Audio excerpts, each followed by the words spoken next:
you'll get a lot.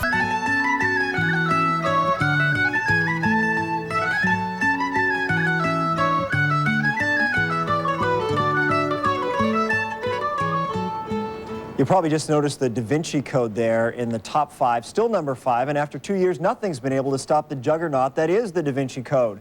The wildly popular novel has spawned everything from tours to other books to help decode it. And as they say, it's soon to be a major motion picture. Tom Hanks, A-lister, taking the lead spot there. Now the Vatican is stepping up its campaign against the Da Vinci Code, and ABC's David Wright tells us one of Italy's most prominent cardinals is leading the fight. The Da Vinci Code is so popular, there are now walking tours in Rome of sites featured in Dan Brown's books. The church is concerned that readers of this work of fiction are taking it as gospel. In Genoa, it was standing room only as Cardinal Bertone called the Da Vinci Code a sack full of lies against the church. It is stuffed, he said, with serious historical inaccuracies. The cardinal objects to the central theme of this Catholic murder mystery, that Jesus and Mary Magdalene were secretly married and had a child. The cardinal, citing the Bible, calls that a gross falsehood. Christians are taught that Jesus was never married. Some church conservatives also dispute the book's portrayal of the Catholic organization Opus Dei as a group of murderous fanatics. The Da Vinci Code is a farce. I mean, you would learn more about genuine history and theology by watching Monty Python and the Holy Grail. The Da Vinci Code has sold 25 million copies in 44 languages. The cardinal said Catholic bookstores should stop selling it, and Catholics should not read it. For centuries, the Catholic Church maintained an index of forbidden books, among them works by the Enlightenment thinker Voltaire, the English philosopher John Locke, and the French writer Jean-Paul Sartre. The index went out of existence in 1966, but it remains a sin for Catholics to read books the Church considers immoral. Dan Brown recently told ABC's Elizabeth Vargas he gets lots of positive feedback from Catholics. I get letters from priests who say, thank you. I may not agree with some of the ideas in your book, but I've got a congregation of people who are talking about spirituality in new ways. The cardinal acknowledged the possibility that his scathing review could boost sales, but at least, he said, the readers will be better informed. David Wright, ABC News, London. You've read the Da Vinci Code, as have I, and you get roped right into it, right? It's like a day and a half. I never looked up. Well, 3-day read for me. I guess you read faster than I do. That's the news for this half hour. That's our Ronnie. Coming up, more news. Local news experience makes all the difference. Like K2 reporters with over 20 years local experience. Reporters with a finger on the pulse of the Northwest. Experience the difference of K2 News at 5. K2 News, the difference is local. From beginning to end, K2 News at 6:30 is all local. Whether it's news from around the Northwest or around the world, we draw a local connection. Good evening, I'm Deborah Knapp. And I'm Steve Dunn. We begin with our top story from the Northwest tonight. K2 News, the difference is local.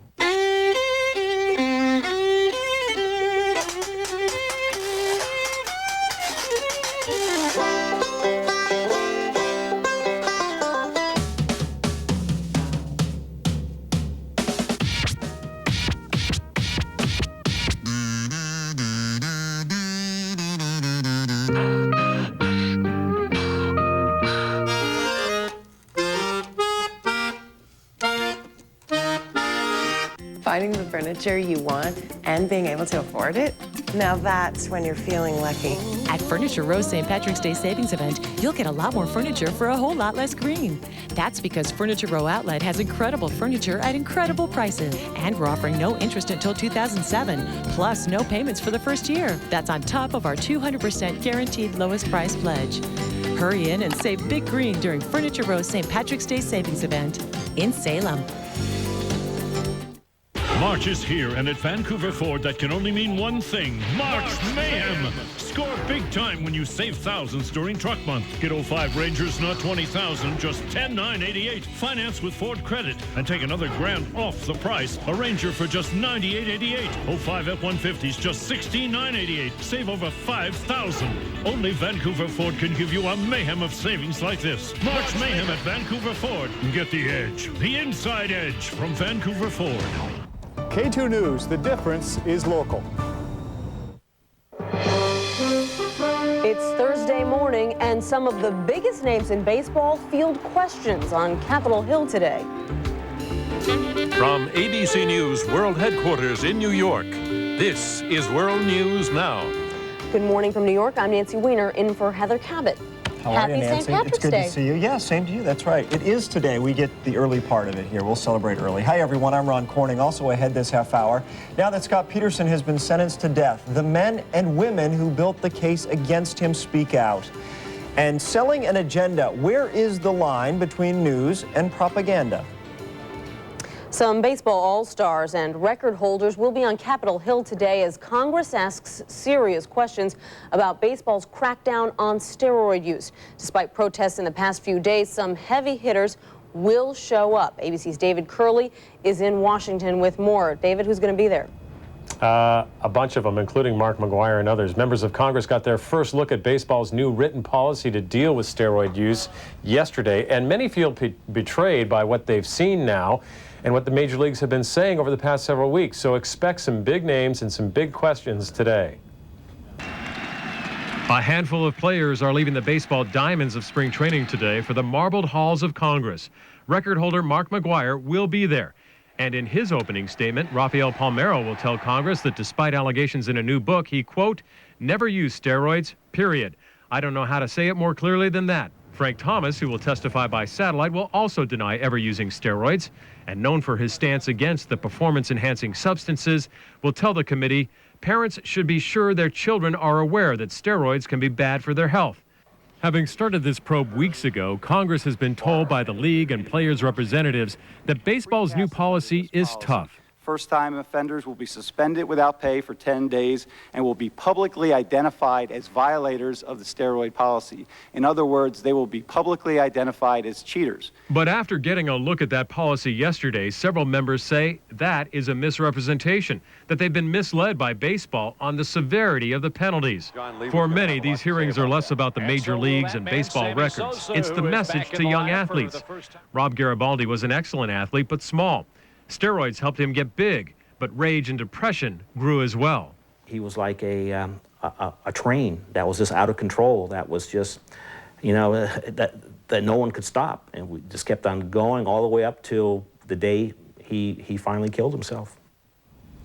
The Garibaldis believe that professional athletes bear at least some responsibility for their son's death by example that they set, encouraging young athletes, in essence, to try steroids. It's a view shared by 80% of Americans who were polled recently by ABC, and those are serious questions that will be asked of the athletes who appear today in front of Congress.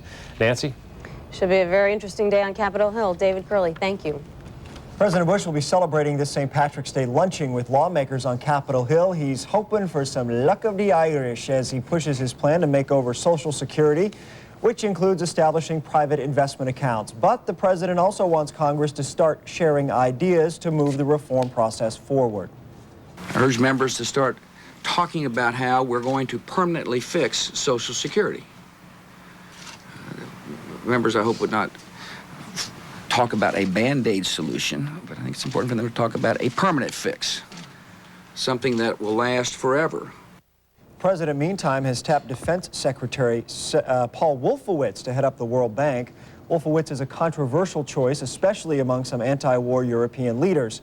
He is known as a hardliner who pushed for the U.S. to invade Iraq. Iraq's first freely elected parliament hopes to agree on a coalition government by the end of the month. The National Assembly met for the first time yesterday. Iraqi legislators were sworn in, but they did not elect a prime minister, president, or vice president. It was the first time the assembly met since the historic January elections. Actor Robert Blake says he is looking forward to life as a free man, a role he hasn't played now for years. A California jury yesterday acquitted Blake in the 2001 murder of his wife. ABC's Brian Rooney has more on the conclusion of the real-life courtroom drama. We, the jury, in the above entitled action, find the defendant, Robert Blake, not guilty of the crime of first-degree murder of Bonnie Lee Bakley. Robert Blake seemed all at once surprised, relieved, and very emotional when he heard the verdict. He was weeping within moments and his hands were trembling. A few minutes later, he tried to get up and he stumbled. He was found not guilty of murder. He was found not guilty of soliciting to commit murder. And the jury hung on a second question of the same, 11-1 in favor of acquittal. The judge later dismissed that count. Robert Blake said afterwards that his lawyers saved his life. He was looking forward to the birth of his grandchild and that he was going to drive around the country a little bit. Brian Rooney, ABC News, Van Nuys, California. Scott Peterson could be on San Quentin's death row by tomorrow. The convicted killer was sentenced to death yesterday for the murder of his wife and their unborn child. Lacey Peterson's family spoke directly to Scott Peterson, her mother calling him a coward and an evil murderer. She called for his execution as soon as possible. We'll have a behind-the-scenes look at this case later in the half hour. Now, the latest in the Michael Jackson trial. Prosecutors in the case will question more investigators who took truckloads of evidence away from the singer's Neverland Ranch. But as ABC's Jim Avila reports, there are new questions being raised about the strength of the prosecution's case. ABC News has learned that Tonight Show host Jay Leno is now a defense witness, and the story he told